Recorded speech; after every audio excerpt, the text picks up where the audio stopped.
Shocks and struts are both parts of your vehicle's suspension system. However, each one has a very specific job. Shocks and struts help keep your vehicle's tires in contact with the road. When the road seems level, no road surface is truly smooth, which is why shocks and struts are important for maintaining control and a smooth ride.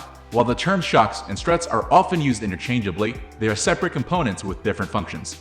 In this video, we're going to tell about the difference between shocks and struts. Before starting the deeper comparison, please subscribe to our channel for further notifications. Now let's start the video.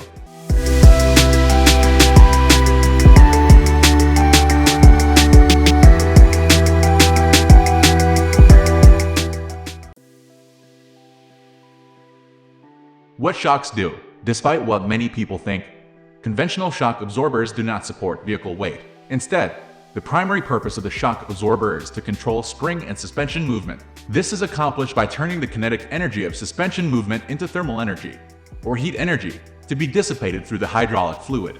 The amount of resistance a shock absorber develops depends on the speed of the suspension and the number and size of the tiny holes or orifices in the piston.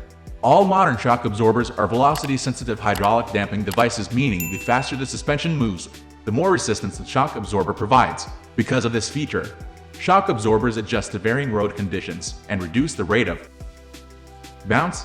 Shock absorbers work on the principle of fluid displacement on both the compression and extension cycle. A typical car or light truck will have more resistance during its extension cycle than its compression cycle. The compression cycle controls the motion of a vehicle's unsprung weight, while extension controls the heavier sprung weight. Shock components. Shock absorbers are basically oil pumps. A piston is attached to the end of the piston rod and works against hydraulic fluid in the pressure tube. As the suspension travels up and down, the hydraulic fluid is forced through the orifices inside the piston. However, these orifices let only a small amount of fluid through the piston.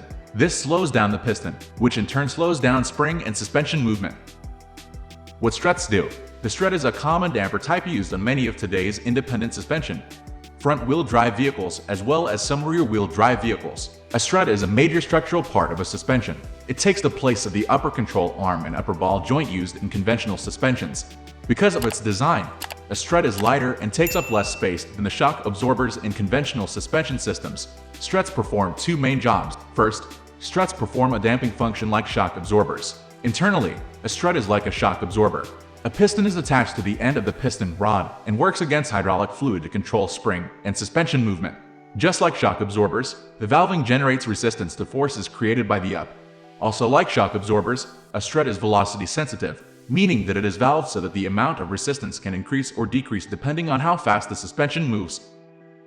Strut components. Typically, struts consist of a strut housing to provide rigid structural support for the assembly and a damping unit within the strut housing to control spring and suspension movement. On most struts, the bottom of the body attaches to the steering knuckle, which in turn connects to a lower control arm through a lower ball joint. A complete strut assembly includes all the components needed for strut replacement in a single, fully assembled unit. It combines the strut housing, damping unit with a coil spring to support the vehicle's weight.